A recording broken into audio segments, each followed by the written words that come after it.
When you close the refrigerator door, does the light go off? Are we human or are we dancer?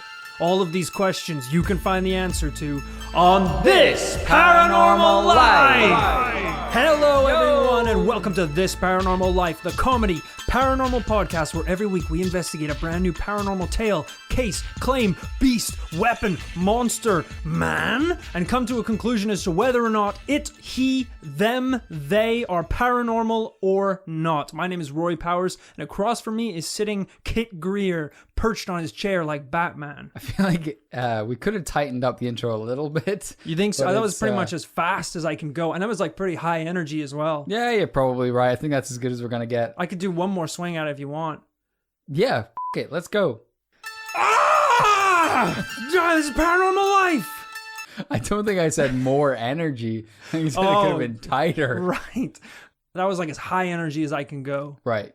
I didn't mention energy at all. You want higher than that? No. If any, please, for the love of God, try, dude, do not I don't think... go anywhere. Oh my God.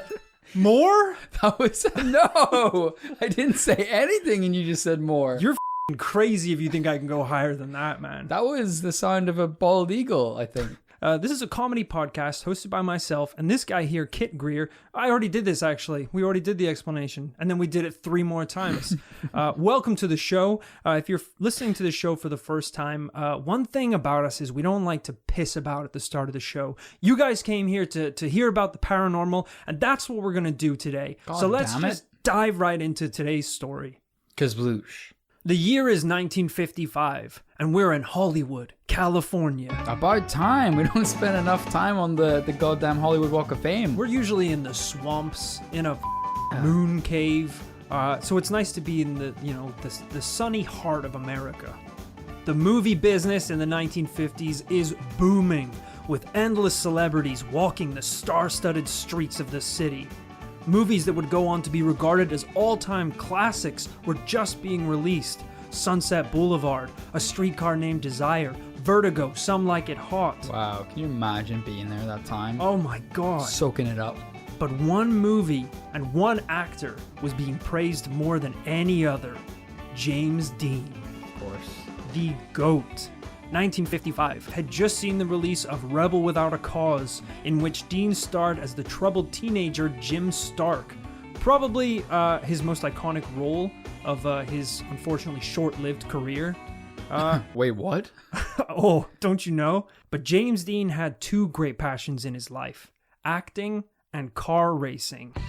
In fact, even while his acting career was blowing him up to stardom, his career as a racer was also doing well, having competed in both the Palm Springs Road Race and the Santa Barbara Road Race in between filming. Wow, I did not know that. Isn't that crazy? Because he's so iconic in the car, but I just thought he was like picking up babes around Hollywood. Yeah, it's pretty badass to be like one of the biggest actors emerging in Hollywood. You're a total heartthrob, and at the same time you're like, I also want to be a fireman. And an astronaut, and a race car driver. I want to be like all the hottest things a guy can be. Yeah, this is just my plan B. Yeah. This whole movie shit. He's like, I want to be a Hollywood heartthrob, but I also want to be a paranormal podcaster. All the most sought after and sexiest professions. It didn't exist at that time, that profession, but if it had, I think James Dean would have wanted to be me. Of course, yeah. Not just anyone. Podcaster, yeah. But... That's right, James had 2 loves in his life. One of them acting, and the other, his Porsche 550 Spider that he nicknamed Little Bastard. It's a good name. It's a really good name for a car, actually. I really love it. Famously, my first car that I ever got from my dad, we called Thunder. Oh, yeah. Because like the attack move in Pokemon, Thunder would only work 60% of the time. So it was kind of a dice roll whether the car would start up or not. Okay, so I thought it was going to be, he got you like a Chevrolet, and this thing, when it purred like rolling thunder, but no, this thing maybe didn't even start up at all. Yeah, it borderline. It was like a Toyota. I don't even know if it had a name, just Toyota. It was like what they... Just all the like parts from all the other cars, they just stuffed together and they were like, do you want this one? If James Dean's car was a Porsche Spider. I had a Toyota Rat. I had a little piece of junk. But I loved it. I did really love it. And you can see why anyone could become attached to a car.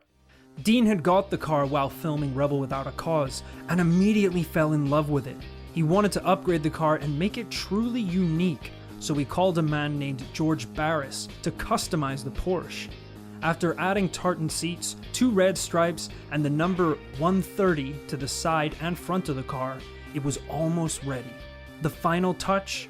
The car was branded with the name Little Bastard on the front.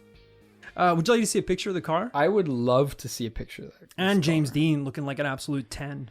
Let's go. There we go. There's the little bastard. The car, not James. Yeah.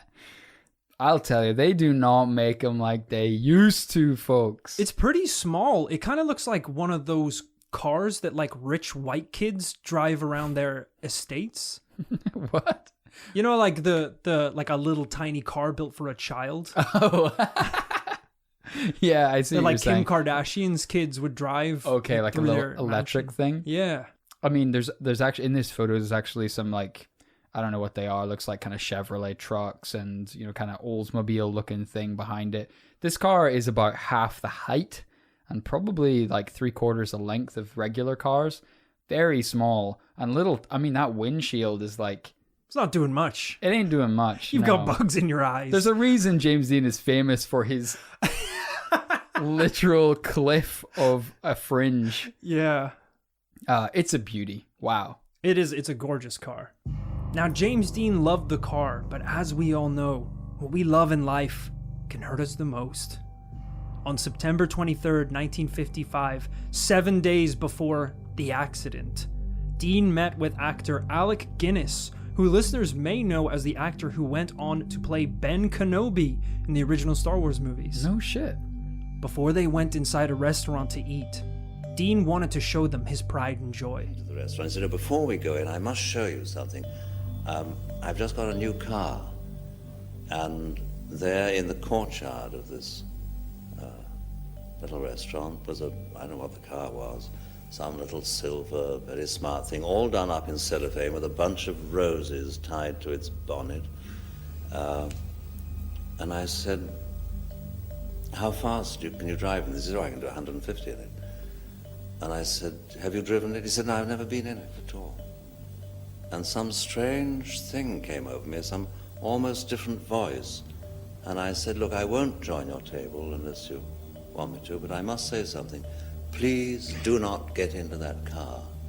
Because if you do, and I looked at my watch, and I said, if you get into that car at all, it's now Thursday, whatever the date was, 10 o'clock at night, and by 10 o'clock at night, next Thursday, you'll be dead if you get into that car. I said, oh, nonsense. So we had dinner, we had a charming dinner, and he was dead the following Thursday afternoon in that car. That's pretty crazy, isn't it? It's insane. To not only have the actual video of Alec Guinness saying this, but for then it to come true as well. It's just so fascinating. Like, I think any of us can imagine being in Alec's situation, and we would never say that in a million years. Even if you were scared of speed or, you know, you didn't like going in fast cars, you would never say, don't get in it, you'll be dead within a week. To someone who just wanted to show you their favorite car. Like, you would have to, I can imagine, he must have had the most overwhelming feeling out of nowhere. It's like me showing up and like showing you a new skateboard I bought.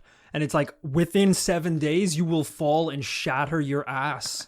Do not set foot on that board. I mean, like I said, his voice doesn't help. Do not stand on the board. You will fall in front of many people and shatter your ass. Now, as we know, that day was the last time that he would ever see James Dean. 7 days later, news of the accident was all over the world. I won't go into the exact details of what happened that night in the crash, because one, it is tragic and it's super sad what happened, but also primarily this story today isn't about the crash. In fact, it's not even about James Dean. This story is about Little Bastard, the Porsche 550 Spider. Now, after James Dean passed away, what was left of the car, and there wasn't a lot. It looked like a crushed soda can.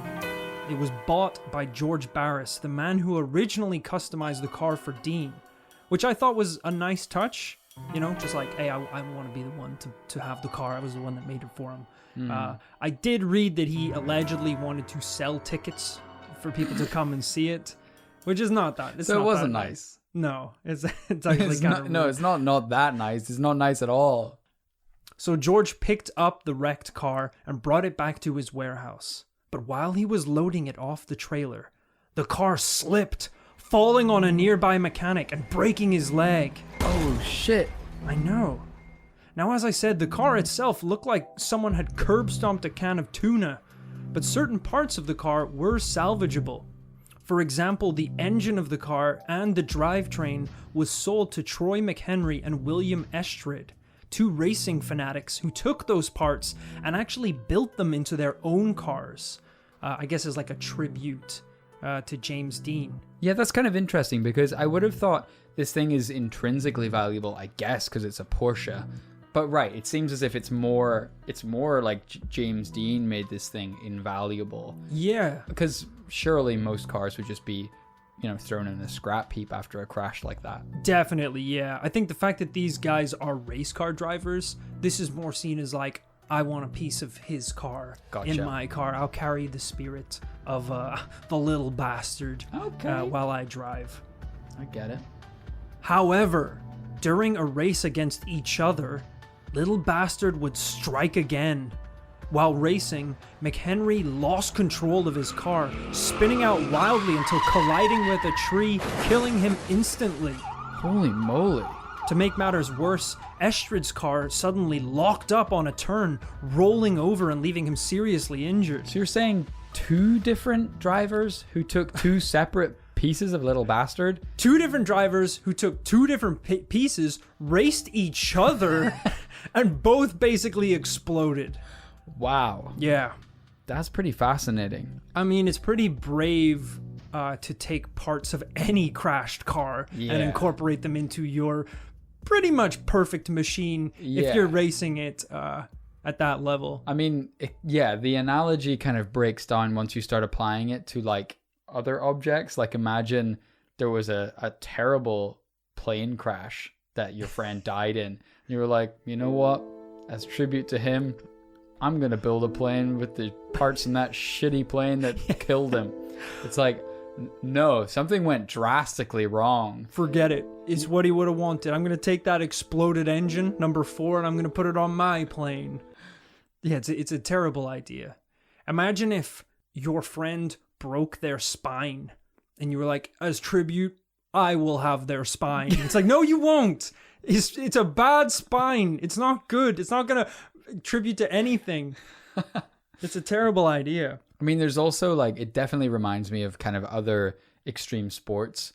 I like watch this thing about like wingsuit divers. You know those guys who just fly like flying chipmunks at like 200 miles per hour and try and like, it's insane, fly through valleys. It's the most, if anyone hasn't seen it, you got to YouTube the kind of GoPro footage of these guys. When I become president, my first official presidential decree will to be just arrest every wingsuit flyer in the country. Because for you to do that and have the desire to do that, you are a psycho. If you're not Sonic the Hedgehog and you just gotta go fast, you're a psychopath. Because how do you get to the point where you just feel comfortable jumping off a cliff edge? And this was the thing. Who was the first dude to just be like, F it, I'm a bird, and just jump off with this like weird little bit of flappy friends plastic? Were like, hey Chris, we've all got parachutes. Where's yours, bud? And he's like, you see this tiny flap of paper? That's my parachute. I call it Little Bastard. He backflips off a cliff. The craziest thing is when you hear those guys talk, they all have like 5 friends a year die doing it. Yeah, but I did not know that. That's insane. The ratio is too high. But they're just like, bro, this is what we love. He died doing what he loved. Life isn't worth living without flying like a chipmunk. It definitely tests your allegiance to your hobby or your passion, because If I had 5 friends a year who died podcasting, I wouldn't be here.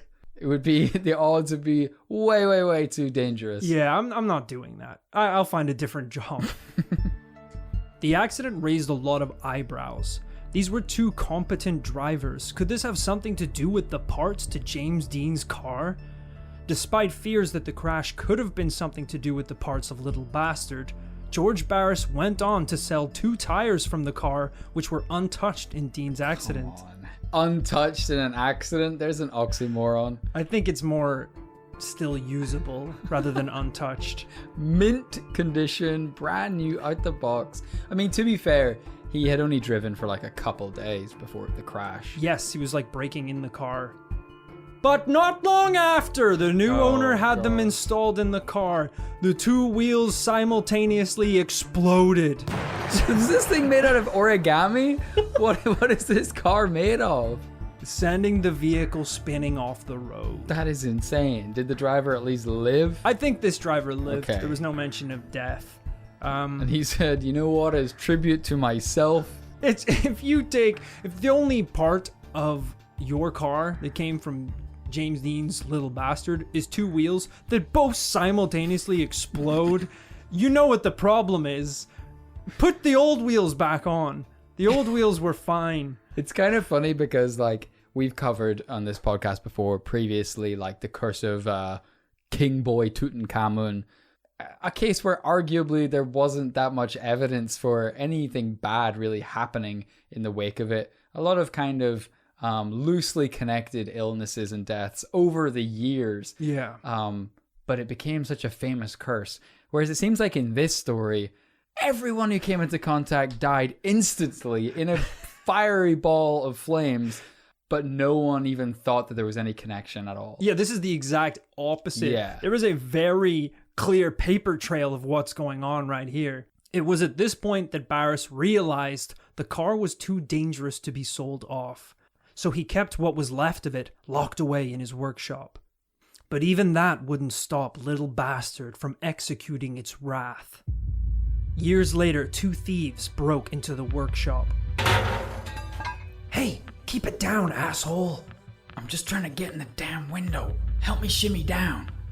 All right, there it is. We gotta be fast, all right? I'll grab the steering wheel, you get the seats. The 2 men climbed up the trailer and began to scrap the car. I can't get the damn steering wheel! As one thief tried to rip the wheel from the car, the man slipped, slicing his arm open. Jesus! No! The other thief apparently injured himself trying to remove the seats of the car, but there's no more details about that. So I assume he just kind of like threw his back out. Carpet burn on the tartan cover of the seats. Even though the thieves deserved it, this was very much the final straw. Barris decided enough was enough. He was going to hide the car away somewhere no one could find it, Indiana Jones style. You know, seal it up in a wooden crate, put it in a secret warehouse buried in the middle of nowhere. However, he was eventually convinced by the California Highway Patrol to let them borrow the wrecked car for a highway safety exhibit. George told them, "Look, highway safety is an important issue, and I'm happy to lend you the car. But you have to understand, this car is dangerous. You have to promise me that you'll be extra careful with it." The exhibit was unsuccessful when the garage that housed the car caught fire and burned to the ground. Impossible. Also, why did they need his car? It's probably like almost like a Scared Straight thing where it's Okay. like, hey kids, remember James Dean? He thought he was pretty cool, and look what happened when he drove too fast on the highways. Okay, but like get a replica or something. Yeah, you don't need to do it. You really don't need to do it. It's like I'm just imagining the policeman is like, remember James Dean? Here's his spine.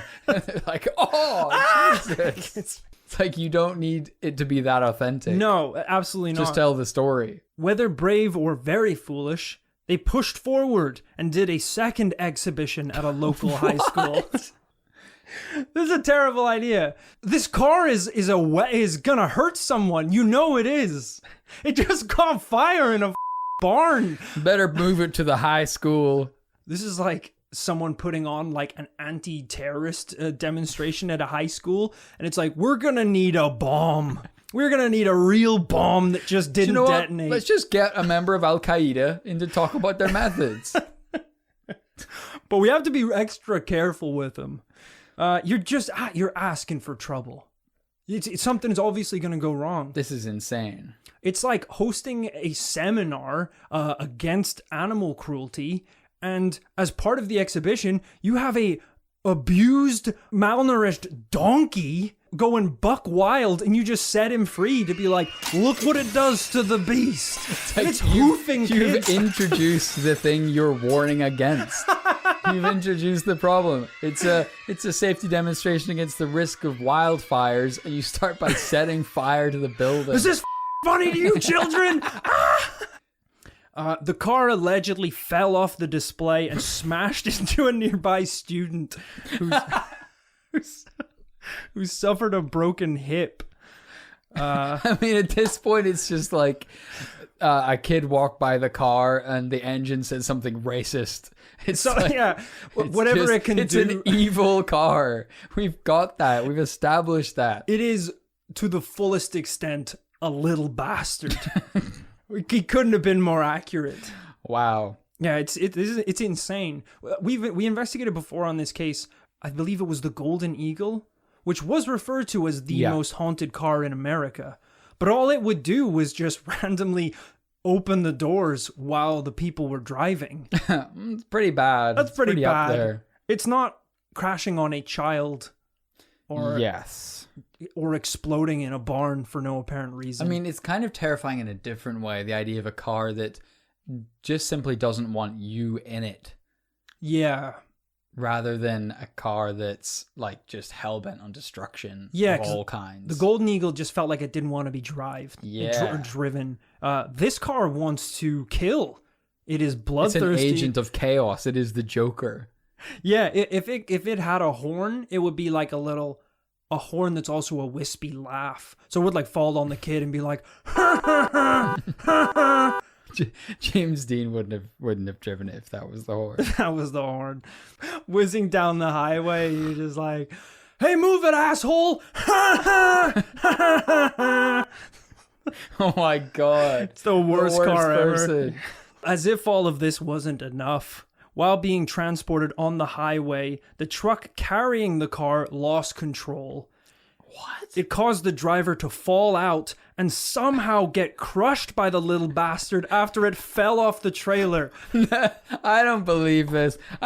You're reading a blank piece of... Ladies and gentlemen, he's reading a blank piece of paper. He's making it up as he goes along. This allegedly happened. You can read about it. This all happened while the car was in transport. Jet engines came out of the back of little bastard and he flew thousands of miles to Korea, where he exploded into a shopping mall. This is the one that really tests the believability of this story. Okay. The driver of the truck should in no way be at risk of being crushed by the little bastard. Yeah, we're going to need to run this one back, get a play-by-play. He fell out of his own truck. As I say it, it's so mad. It sounds like he tried to steal little bastard and was crushed by it. And this is him giving the police a rundown of what happened. So they're like, my seatbelt malfunctioned, catapulting me from the car. Where I was thrown behind the vehicle, and in a grasp of despair, I accidentally hooked the latch that sealed the car to the trailer, crushing myself. Some toothpicks in my pocket, accidentally hot-wired, little bastard. The car fell off 2 more transport trucks before the California Highway Patrol gave up. What does gave up mean? They just left it in the road? It's causing more accidents than the California Highway Patrol should be causing. We've said it before. There are some times in this life, the only answer is to drop this to the bottom of the Mariana Trench like Megatron, Yeah. like Osama bin Laden. Sink it down there. Just get rid of it. Hopefully a fish cannot start the engine because something terrible will happen. Yeah, if you're an organization that is using this vehicle to raise awareness of highway safety, and in the process, you have caused several pileups. Yeah. A man was crushed by the car. You're not doing the right thing. This is a fireman driving to the site of a fire, flicking matches behind the car. It's not what you should be doing. Do you think this could happen today? Do you think that a cursed enough vehicle could overwhelm, I don't know, a modern highway patrol and all of these people? Does this seem like a problem for the 50s and 60s? I think this could definitely happen. I think an organization could be this dumb to keep pushing on with something going this badly. This was the Fire Fest of the 1950s. They should not have kept doing this. Yeah, there would be baseball caps today. They'll be like, "I survived, little bastard." But I think there's something weird with like cars of famous people, because I'm pretty sure there's something with like Hitler's car as well. Okay. Like parts of it are in a museum, or it's famous for some reason. I'll have to look into that. It's kind of, I mean, it's kind of fascinating that it says so much about like humans' relationship with cars, that they kind of, people feel like they take on some of their personality. Like no one says that shit about like Hitler's toothbrush or like James Dean's comb that he combed his hair with. Yeah. For some reason, the car, it's a part of them. It's weird, isn't it? Like, what's our equivalent of that? Like, when I die, someone's gonna be like, I want a piece of his iPod. I know, yeah, because millennials don't have cars. They don't drive cars. I want the login to his Google Drive. I really would appreciate. That's just identity theft. I want his passport, his social security The police numbers. are like, "Who are you?" I want it all. Chop chop. Yeah, I don't know. I feel like maybe if this was, because like news spreads faster nowadays. So I think after the first child was crushed in a school, this would have been shut down pretty fast. I don't think it ever would have made it as far as a school. Yeah, that's a good point. Yeah. While returning the vehicle to Barris, the car mysteriously vanished and has not been seen since. Wow, interdimensional car. We say that, but I'm going to go ahead and assume it fell off the trailer. I don't think whoever's job it was to securely strap this thing onto a trailer did it ever. The one thing it does repeatedly is fall off of a trailer. So to show up at Barris's house and to be like, here you go, it's just, what? She's gone. It's like, how slippery is the wax coating on this car? It fell off a trailer. It obviously did. Or it was stolen. I don't know. It's a weird story for sure. I mean, it feels like a euphemism at this point. It's like, yeah, rather than being like scrapped or like, compacted into a little cube, it's like it finally fell off the trailer for the last time. Yeah, I think that's probably the safest way for it to go, is to just disappear. I mean, for it to have fallen off a trailer and no one to have found it, I would think presumably it was stolen. By presumably someone who had it in transport. But then what do you do with it? Because you can't tell anyone you have it. I mean, it's kind of an ingenious way of getting rid of it. Like, it's a bit like some kind of cursed item in a movie. It's like you trick someone into wanting it and then they take it and you're like, haha, the curse is now yours. Yeah. I'm free. But then it's kind of weird if you're trying to get rid of it even though you're the one that stole it. Right. I do think that a lot with like, when something gets stolen, like let's say I went to the British Museum, hypothetically, of course, went to the Egyptian exhibit, smashed a couple glass planes and took a mummy skull. Sure. Now I have a mummy skull in my flat in East London. Obviously, the thing to do is to sell the mummy skull on the international black market at one of those meetings where they have like auctions above a casino or something, like Bond villains are lined up.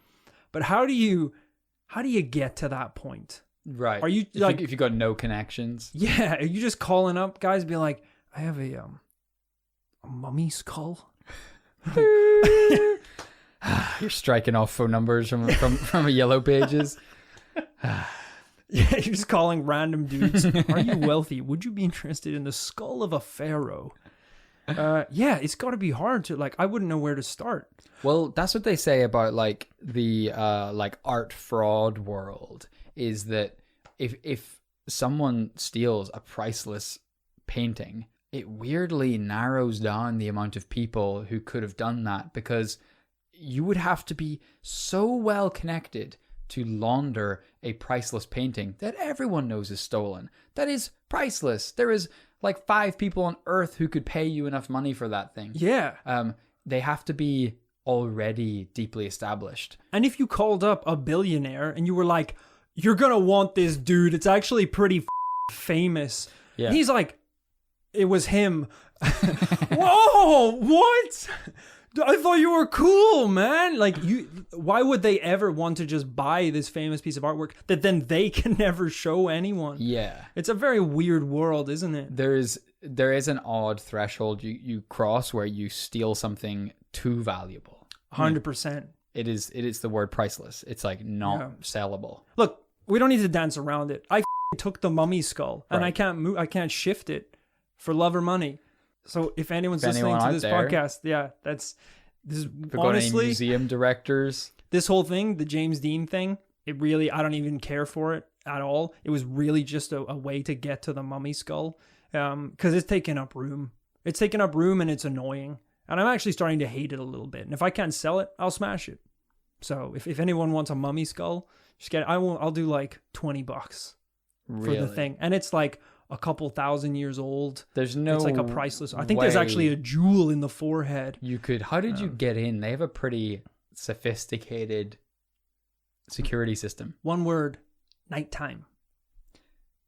I waited It's 2 words, I think. I waited till nighttime Right and I smashed a window. at the right time. I waited till the right time at nighttime and I put up a fight time because immediately the alarms went off. Sure. Yeah. That's what I was trying to get to. Also, I don't think smashing one window gets you from outside the British Museum to holding a mummy's skull. It worked out kind of well because I was trying to just smash a window to get in. Mm-hmm. I did not realize that there was a security guard on the other side of the window. So with one punch, I both broke in and had his keys. I knocked him out cold, basically. It was very much a truck driver falling out of his own truck and falling under the wheels of Little Bastard moment. And of course, now it's pitch black, alarms blaring. I've got a bloody fist I'm oozing pints by the second. I can barely see. You're starting to look like the mummy. I actually went in there to gank a samurai sword. I didn't even want the mummy skull, but I was searching forever. I couldn't find the France part of the museum to find the sword. It's not going to be in the French part of the museum. Well, I searched everywhere else. Germany, Spain, England. I didn't realize the British Museum just had the Germany section and the France section. Yeah, I was doing laps around the You didn't think to borderline, go and I to the couldn't find ancient anything. Japanese section? They have that? They have samurai swords for days. Long story short, I end up with this mummy skull. Just imagining you with blood in your eyes, you're wiping it away, running past reams of samurai outfits. Samurai armor, swords, shuriken. I don't see anything. I'm so woozy from punching through the window. I'm like, oh, there it is, the sword. I put my fist through another glass pane, grab a mummy's face, pull it out. More glass stuck in your hand. You're like, this sword is sharp as shit. And then I slunked away in a very oversized security guard uniform into the night. It's insane that you're still alive. Yeah. And now I have the skull. And you want £20, you said? That won't be, maybe a little more, because that won't be enough to cover the medical bills from having my hands, both hands shattered. Right, you've got Luke Skywalker robotic wrists. Yeah, I kind of belong in a museum myself now as a human anomaly, which is pretty amazing. So if anyone wants the skull, that would be pretty great. It's actually, I brought it with me here. It's pretty big. It's pretty cool. Oh, I crushed it! I crushed it with my robot hand! It's dust. I don't know how to use it yet! Well, keep that thing away from me, man. Well, that just wraps up today's story about little bastard James Dean's cursed car that went on to inflict a lot of damage in its lifetime. Well done. I'm glad this is a great investigation. I'm glad to hear about, such a golden time of American history. But, they say Hollywood's a sunny place for shady people. And this is one of those like dark undercurrent stories that's just, there's so much evidence to it. Yeah. It's so recent. I'm glad it worked out because I was worried that one was a bit like very heavy. It's basically just reading off a list of events that happened. So basically a list of cars falling off of trucks. Yeah, with a lot of cool sound effects and jokes to really jazz it up. But at its core, it's a car that fell off a trailer a lot of times. Let's not dilly-dally here. Kit, what are your thoughts around the little bastard? Is this something that is truly cursed, or are we looking at years of negligence and improperly trafficked vehicles? Listen, there's something very compelling about the sheer number of casualties inflicted by just one car. Normally a car takes out one owner, if at all. Yeah. It rarely gets to claim more lives. But I think the thing that I can't shake from this is, as Alec illustrated in his recollection of talking to James Dean, James had never driven this thing prior to the week he died. Yeah. Which maybe leads me to think that the theory that all of these components were somehow damaged in some certain way, that maybe this thing wasn't cursed, but there was just, like you say, negligence, that every bit of this car was falling apart. That seems way too possible to ignore here. Yeah, definitely. I think in the terms of the crash that happened with James Dean, I've never seen a car crash evaluated so many times. I watched a YouTube video where scientists had recreated it in a simulation. Yeah. Where they could crash the two cars, and they ran that simulation enough times that after the crash, both cars ended up in the exact same place as they did in real life. Wow. So based on That's that, crazy. They could judge like the angle, the speed, everything, which was crazy. And I think in terms of that crash, it was just a car crash. It was just an unfortunate thing that happened. I will say that moving forward from that point, when we hear about the racers that both crashed their cars, it is a big coincidence to say they added these parts to their cars and then crashed. Obviously, being a race car driver is a very high-risk sport. It wasn't like a lawyer who took the airbags. James Dean's pen, and then he died. Yeah, his head exploded the next day. These are very at-risk activities that already offer up a lot of danger. Accidents can and probably will happen, so I don't think that's too strange. When we get to the point where it's like, basically it can't stay still, that's a little weird. But there's a reason why those stories are harder to verify than the original stories. Okay, it quickly becomes a legend. Yeah, it's like, oh, did you hear they actually tried to do this and then it fell off a bunch of times? I heard it killed a kid. I heard it held an old woman up at knife point. It's just snowballs, basically. And that's kind of what happens.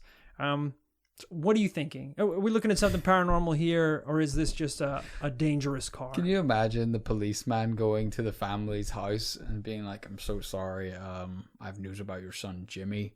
And like, oh my god, what happened? He's like, you're never gonna believe this, but James Dean's car fell off a truck and onto your son. There's like, wasn't he at school? Yes, he was. He was minding his own business. The car's a freaking mind of its own. We can't stop it. There's so many things to unpack in that sentence. James Dean's car. It's like the actor who died. Yeah, we have his car. Yeah. Was James Dean in it? No. It's wild.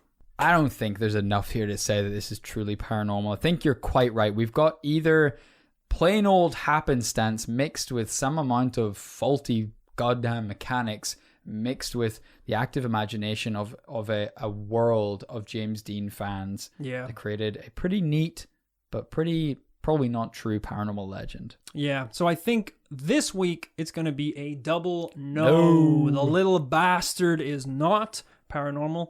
It's just a dangerous car surrounded by unfortunate circumstances. But thank you so much for listening to this week's episode of This Paranormal Life. I hope you enjoyed it. If you have your own stories you would like us to investigate, you can send it in to thisparanormallifepodcast@gmail.com. We do have a lot to get through, but we always love getting submissions, whether it's something you want us to look into or whether it's a paranormal story of your own. We definitely appreciate you sending those in. Hell yeah. If you liked that episode and you want to see a little bit more of This Paranormal Life, maybe the audio is not enough, you want to see some visuals, you can head on over to YouTube, where we have our very own YouTube channel that posts some of the highlights and video clips from every episode. If you want to check that out, the link is right here. It's right on your phone. It's underneath the little notes bit on your podcast. This is your phone speaking. Open me up, asshole. You can check that out. It's got lots of very funny clips. And if you want to support the show even further, you can head on over to patreon.com. We don't talk a lot about the behind the scenes of this podcast a lot, but the show's been growing. It's been growing every day, every month, with a ton of new listeners. None of it would be possible. We wouldn't still be going if it wasn't for the support of people on patreon.com, because there's a lot of podcasts out there that are made with huge teams, researchers in studios. We are two boys. We are children. We have pretty deep voices, but I'm actually 6. Gets weirdly older. I'm Rory's big brother. Yeah. We shouldn't legally be able to take any of your money, but through a weird loophole that we found, this is actually our own country, this studio. And through the support that you give us on Patreon, we can keep this show going. So definitely head on over to Patreon and look at the different ways that you can support the show, because you also get a ton of cool rewards, like free bonus episodes every month, merchandise, and a lot of other cool things. So you should check it out. So if you have supported us on Patreon, what we like to do is give you a very special little shout out right here on the podcast. Special thank you to John Bush. John Bush is always in a rush. He gets up for 6 a.m., slaps his hand on the alarm clock, piece of toast in his mouth. Whoa! Putting on trousers with one hand and brushing his teeth, still toast in there with the other hand. That's terrible. He's hailing Slow down. a cab. They won't pick him up because he looks disgusting and his ass is hanging out because he hasn't got his trousers on yet. Listen, John, you need to slow down. Slow down. Slow down. There's no need to rush that much. John, be like the bush. Slow down. Stationary. Thank you to Hollow.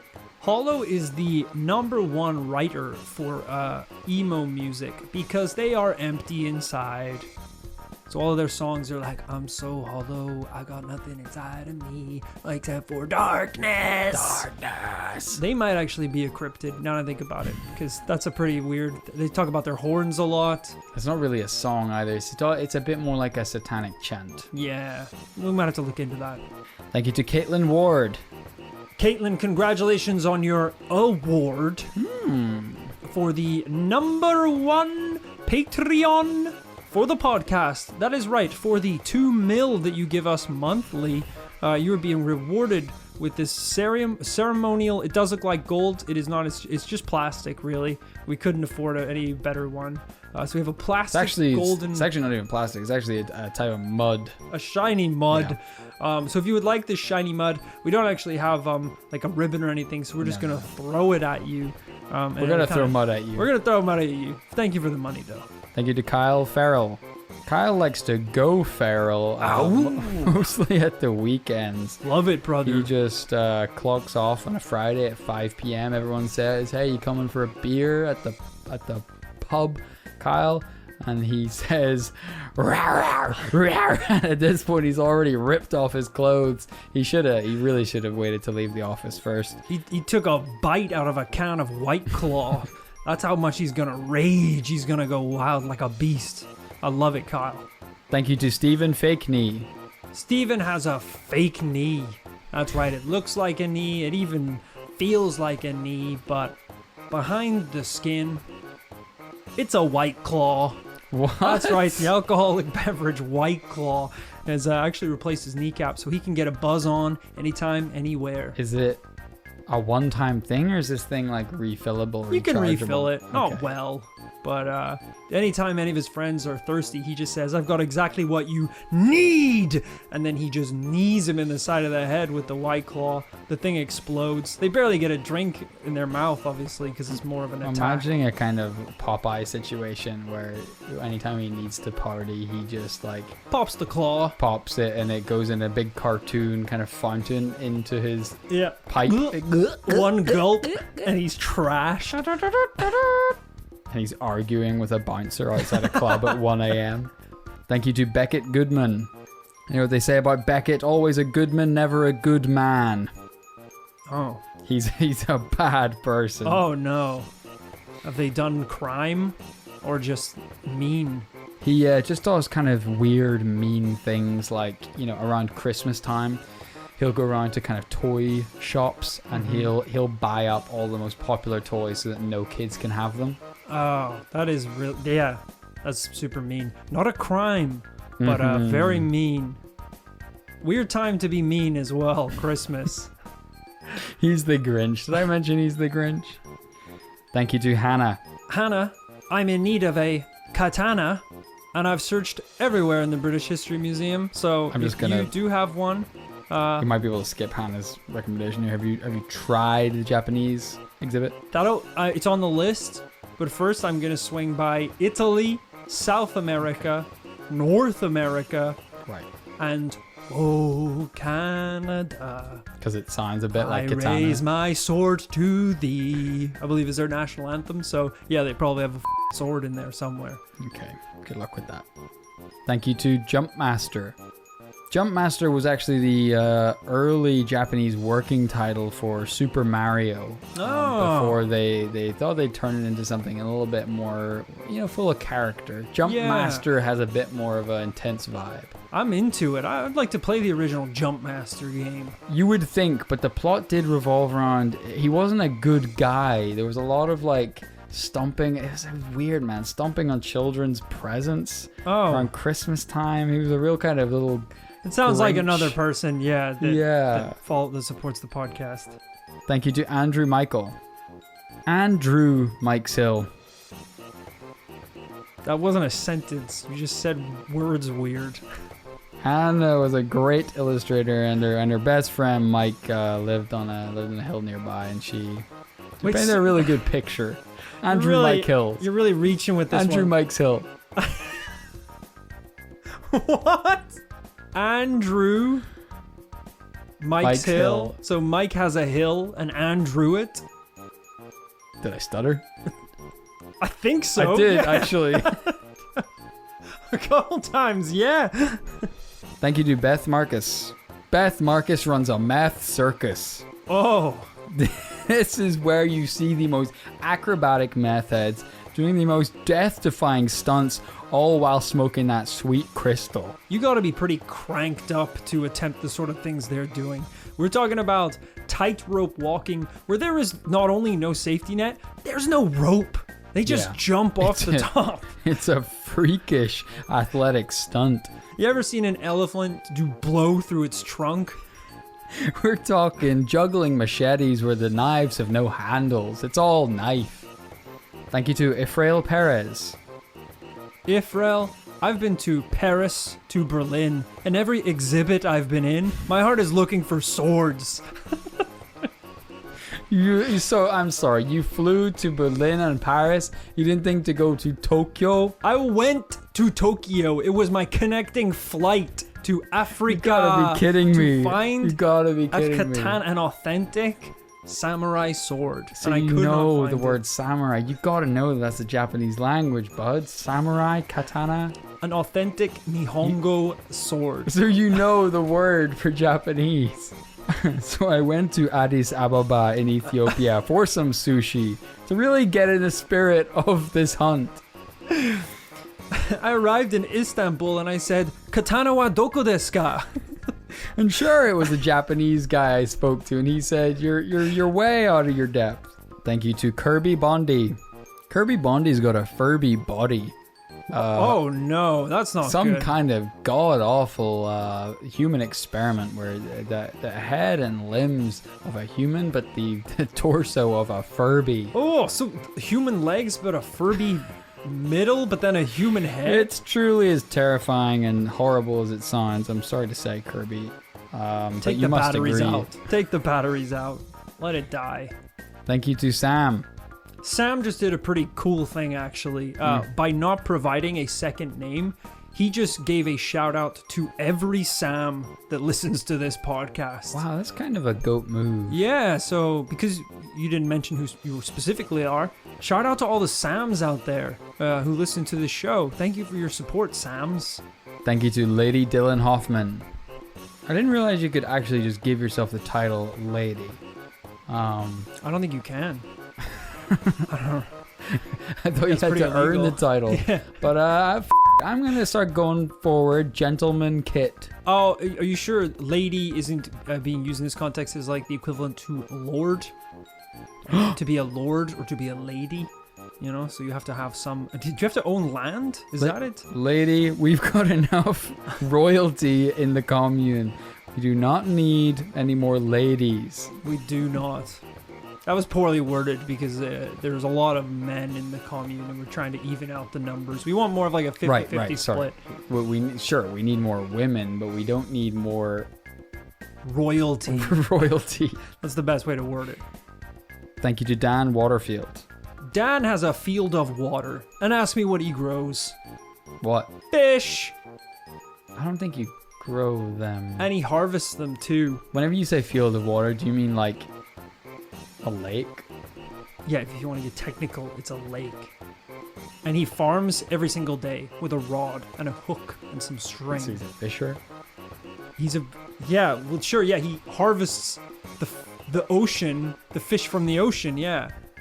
This is like 1,000 years ago, the first fisherman, and like a farmer's trying to tell his friends about him. I met this guy. He's a pretty weird guy. So instead of sowing seeds, he puts a string in the water. Stay with me here. His vegetables have eyes, and they try and get away from them. It's pretty weird. One of those water potatoes actually bit me on the finger. Thank you to Jacob Alexander. Jacob Alexander, that is the kind of name that lets me know that you absolutely work in a museum. So Jacob Alexander, you know what I need, and you know where I can get it. I need a ancient Japanese samurai katana.